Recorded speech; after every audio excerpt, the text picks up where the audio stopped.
Shadow of the Enclave. The Enclave rose like a jagged scar on the horizon, a fortress of rusted metal and cracked concrete, perched on the edge of a once bustling industrial district. Its walls were patched with scavenged steel plates, the remnants of towers that had collapsed decades ago, and the air smelled faintly of burning oil and iron. Inside, life moved with rigid precision. Order, imposed by unseen hierarchies and whispered rules, kept chaos at bay. Yet tension simmered in every corridor. Shadows clung to corners and stairwells, harboring secrets no one dared to speak aloud. Joran moved through the Enclave streets with measured steps, hood drawn low to obscure his face.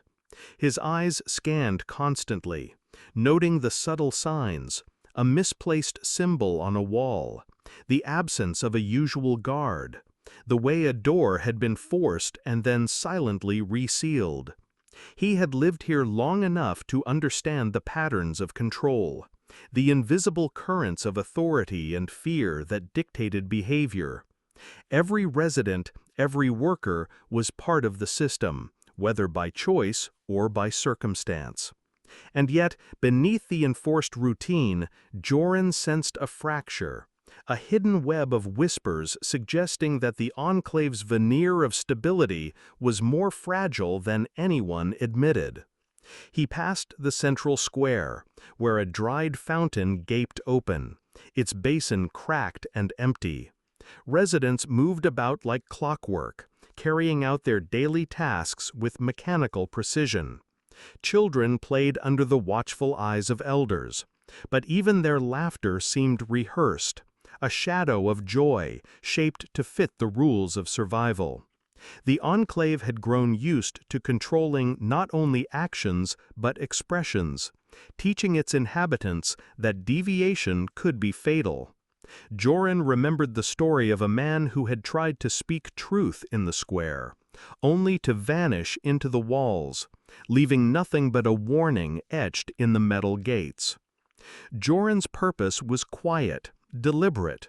He had learned that knowledge was power in this Enclave, and that power often lay hidden in shadows.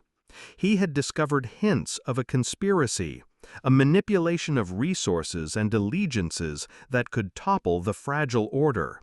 It was dangerous knowledge, dangerous enough to make him invisible to some and a target to others. Each step he took required careful calculation.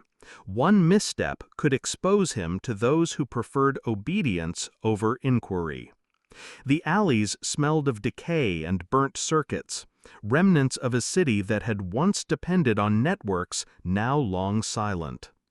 Joran moved along these paths, noting the flicker of lights, powered by scavenged generators, the faint pulse of machines that hum without guidance. Technology here was fragmentary, repurposed, and carefully monitored. Even these small engines of movement and light were a form of control, a reminder that freedom existed only within the limits defined by those in charge. He paused at a stairwell leading to the upper tiers of the Enclave, a place where the air felt heavier, denser, charged with tension. The walls were lined with faded symbols, cryptic signs that denoted authority and ownership. Some were official, others were left by unknown hands. Joran's fingers brushed the cold, rough surface, tracing the lines absently, as though he could read the hidden currents that flowed beneath the visible order. Each mark told a story, a fragment of memory, or warning accumulated over years of cautious survival. A distant hum alerted him to the presence of someone else. He froze, listening. Footsteps, deliberate but soft, moved through the corridors above him. He considered retreat, but curiosity rooted him to the spot. The Enclave had become a living map of intentions, and every movement could be a clue. He had learned to read it, to sense the presence of those who preferred shadows over exposure. Trust was a currency no one could afford here. Joran continued, silent as the night pressing against the walls, toward the heart of the Enclave where the conspiracy seemed most concentrated. Doors were sealed, passages barred, yet small gaps remained, hidden paths, ventilation ducts, and narrow ledges that offered clandestine access. He moved through these with care, aware that any error could trigger alarms, or worse, summon enforcers who act without question. The Enclave thrives on compliance, yet it was the subtle fractures that offered the key to change, to discovery, to survival beyond mere obedience. Reaching a vantage point above the central square, Joran paused. From here, he could see the Enclave's rhythm, the patterns of movement, the subtle alignments and misalignments. A shadow moved across a wall, a figure unknown, purpose unclear. In the Enclave, such movements were rare, and when they occurred, they carried meaning. He leaned closer to the edge, the metal cold beneath his fingers, and considered the choices that lay ahead. Knowledge, once acquired, demands action. Yet action carries risk, and the line between survival and annihilation is thin, almost imperceptible. The city beyond the walls was dark, fractured, waiting. Within the Enclave, secrets festered like hidden embers. Joran inhaled, feeling the weight of awareness pressing against his chest. He had uncovered a fragment of truth, a piece of the larger puzzle that others wished remained buried. The question now is how to act, and whether action could ever be separated from consequence in a place that thrives on shadows. Joran descended from the vantage point, careful to avoid the creaking beams that would betray his presence. The shadowed corridors below seemed to stretch endlessly, a labyrinth of decay and discipline. Each turn revealed more fragments of the Enclave's hidden life, doors slightly ajar, whispered voices carried on the air, signs of hurried passage. He could feel the pulse of the Enclave itself, a rhythm dictated by fear, obedience, and the invisible influence of those who controlled information. The fragment of conspiracy he had uncovered was subtle, yet unmistakable. Resources were being redirected, supplies rerouted, and whispers of disappearances circulated under the guise of routine operations. The higher authorities had orchestrated it with care.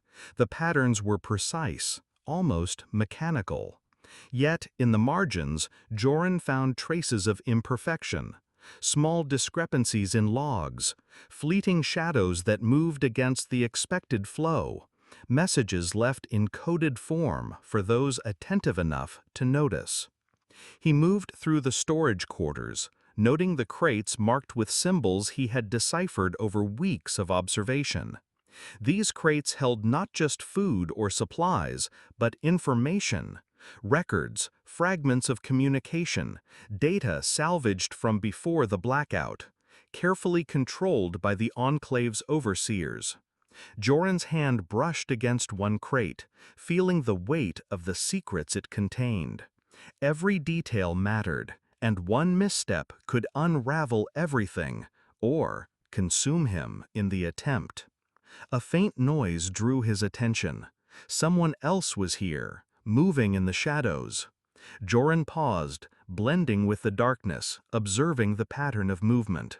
It was deliberate, cautious, and familiar. Another seeker, or perhaps a guardian of the secrets. He had learned to recognize intent in posture, in the rhythm of steps. Whoever it was, they knew the Enclave better than most. Joran adjusted his approach, choosing to shadow rather than confront, knowing that patience was as powerful as any weapon. The alley led him to a central hub, a place where information and influence converged. Residents passed through with mechanical efficiency, eyes cast down, words minimal. In the periphery, small clusters exchanged messages in gestures, in subtle ticks, in coded sounds. Joran could sense the layers of control, the unseen architecture that maintained the Enclave's fragile order. Yet, beneath it all, the undercurrent of rebellion pulsed faintly. Whispers of dissent, small acts of defiance, traces of information that should not exist, all hinted at the possibility of unraveling. He moved through the storage quarters, noting the crates marked with symbols he had deciphered over weeks of observation. These crates held not just food or supplies, but information, records, fragments of communication, data salvaged from before the blackout, carefully controlled by the Enclave's overseers. Joran's hand brushed against one crate, feeling the weight of the secrets it contained. Every detail mattered, and one misstep could unravel everything, or consume him in the attempt. A faint noise drew his attention. Someone else was here, moving in the shadows. Joran paused, blending with the darkness, observing the pattern of movement. It was deliberate, cautious, and familiar. Another seeker, or perhaps a guardian of the secrets. He had learned to recognize intent in posture, in the rhythm of steps. Whoever it was, they knew the Enclave better than most. Joran adjusted his approach, choosing to shadow rather than confront, knowing that patience was as powerful as any weapon. The alley led him to a central hub, a place where information and influence converged. Residents passed through with mechanical efficiency, eyes cast down, words minimal. In the periphery, small clusters exchanged messages in gestures, in subtle ticks, in coded sounds. Joran could sense the layers of control, the unseen architecture that maintained the Enclave's fragile order. Yet, beneath it all, the undercurrent of rebellion pulsed faintly. Whispers of dissent, small acts of defiance, traces of information that should not exist, all hinted at the possibility of unraveling. He crouched near a ventilation shaft, listening. The movement above suggested meetings, discussions, decisions being made without knowledge of the lower tiers. Joran's pulse quickened, not from fear, but from the weight of understanding. Knowledge was dangerous here, and action could ignite consequences far beyond his immediate perception. Still, the lure of revelation was stronger than caution. The Enclave's shadow was deep, yet within it, patterns of exposure beckoned. Minutes passed like hours as he observed, cataloging the motions of guards and residents alike. The subtle shifts revealed alliances, points of weakness, and paths through the system that had been overlooked. Joran's mind worked quickly, tracing connections, mapping out the fractures that would allow intervention. He understood that the true power in the Enclave lay not in force, but in control of information. Who knew what, and who could influence whom? A figure emerged from a side corridor, a council operative perhaps, carrying a satchel that likely held documents. Their movements were careful, practiced, yet there was a faint tremor, a sign of human imperfection. Joran followed at a distance, noting the route, memorizing the doors, the passages, the moments when the operative paused or hesitated. Every detail was a key. Knowledge, once gained, was a weapon. The Enclave relies on shadows, but shadows can be penetrated. He found a vantage point overlooking the council chambers, the uppermost tier of the Enclave.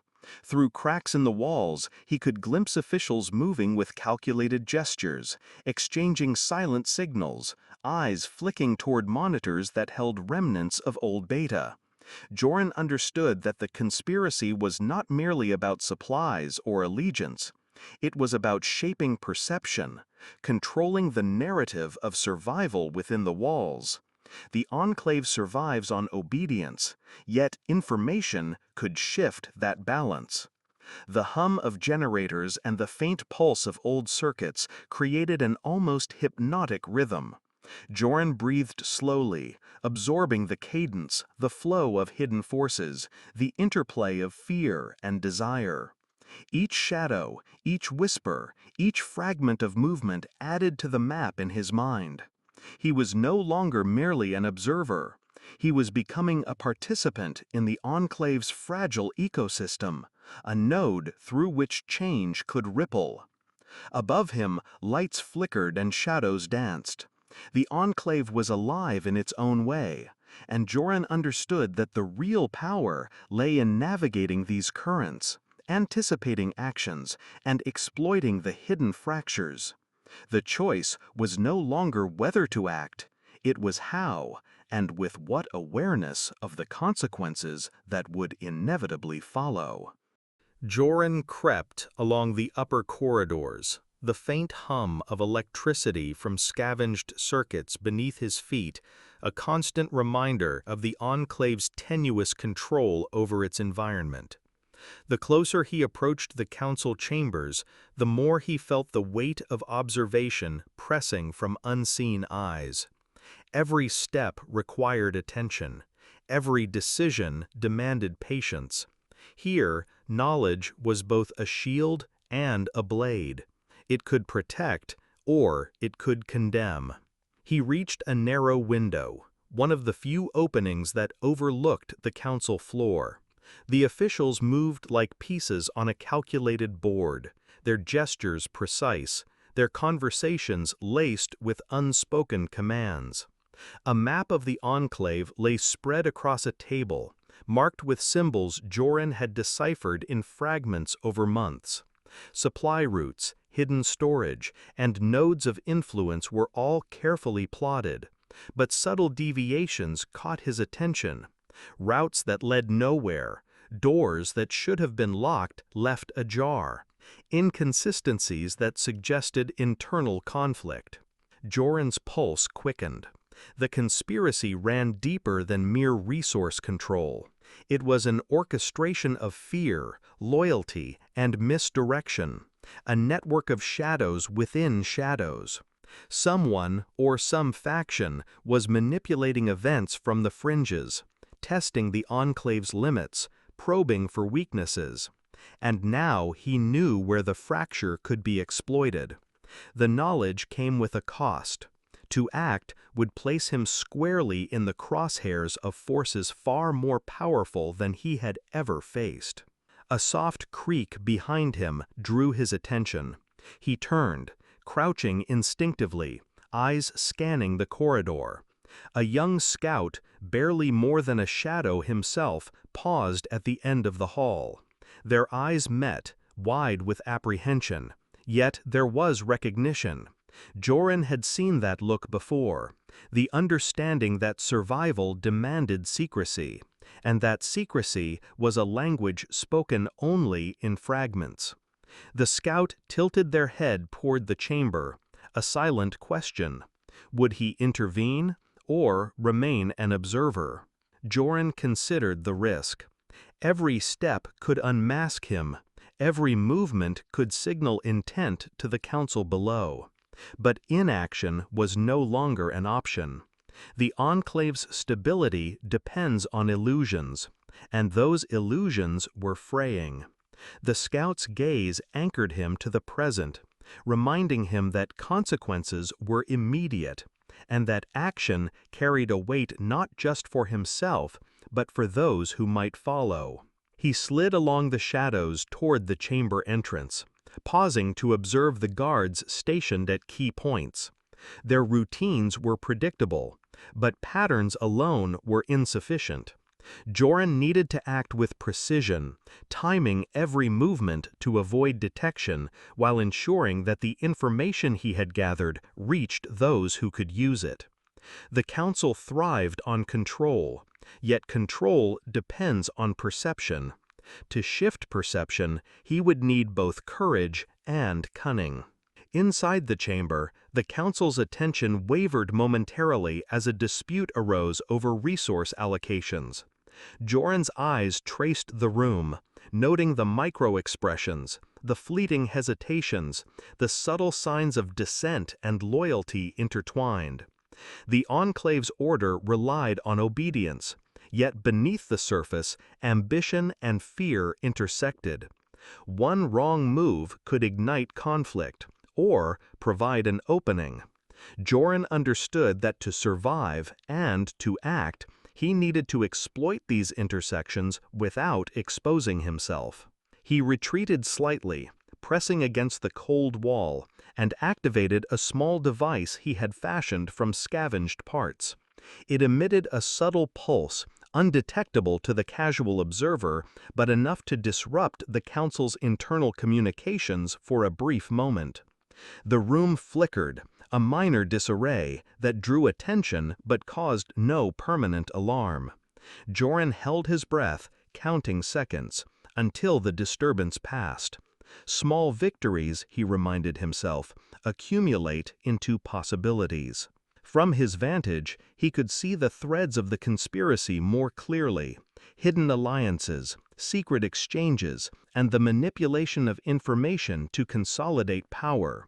The Enclave was a living organism, thriving on obedience, yet vulnerable to insight. Joran felt the duality of his position: observer and potential agent of change, witness and instigator.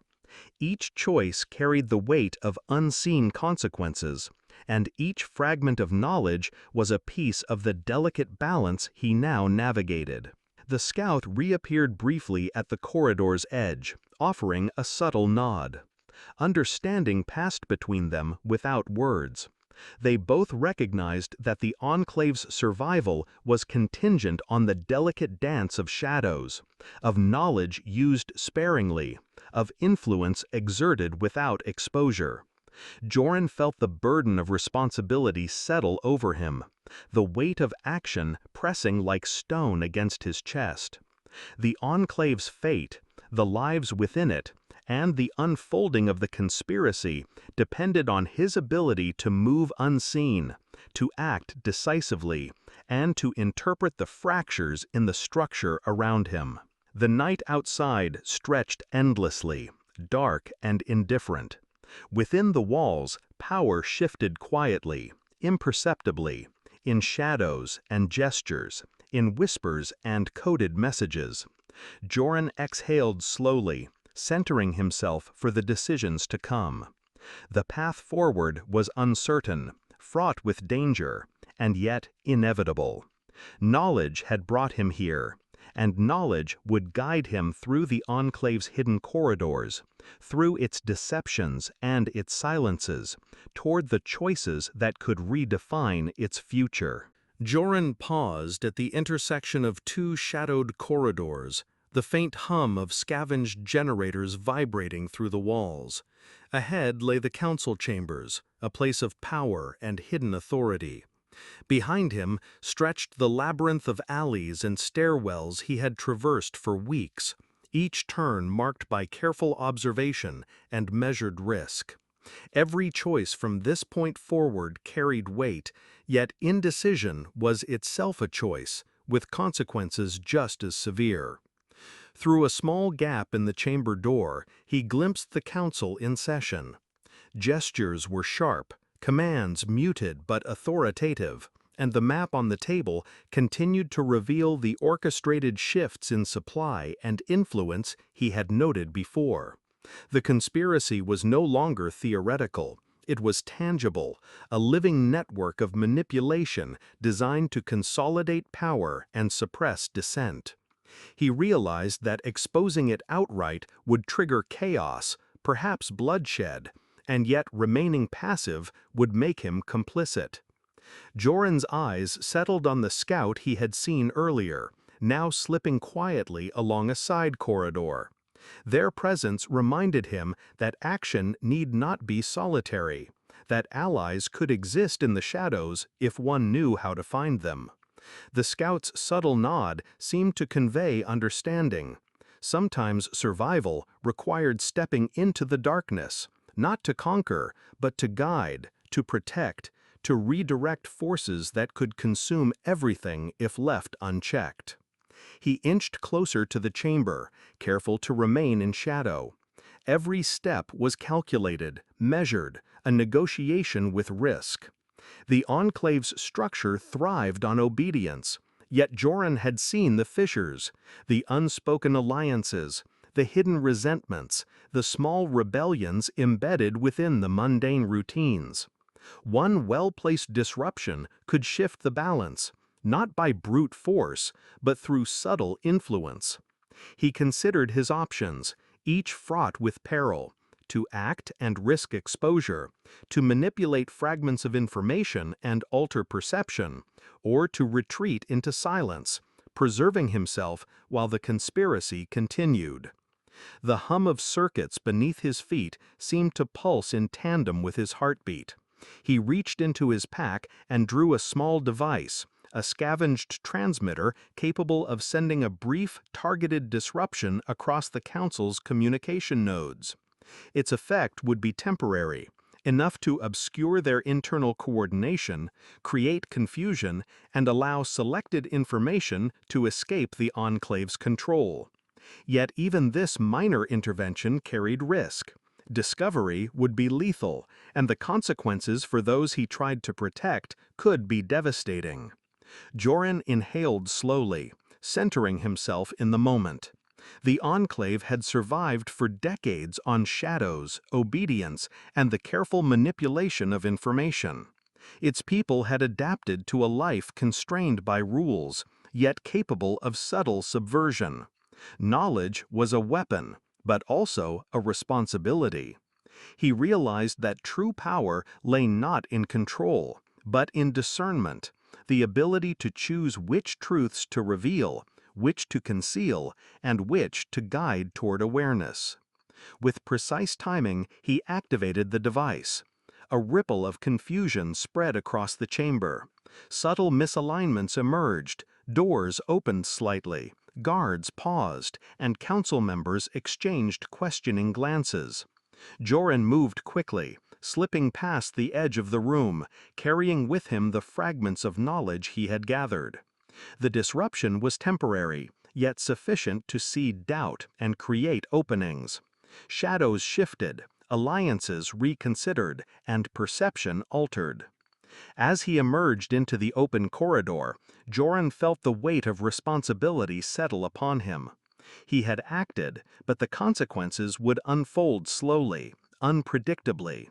The Council's authority was not destroyed, yet it had been challenged, exposed to subtle fractures that could grow into cracks over time. The Enclave remained, yet its future was now contingent on choices that others would make in response to his intervention.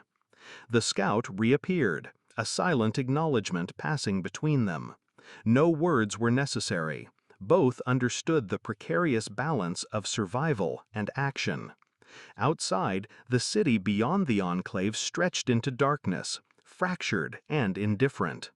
Inside, the shadows continued to weave patterns of control and defiance, a living testament to the delicate interplay between knowledge, power, and consequence.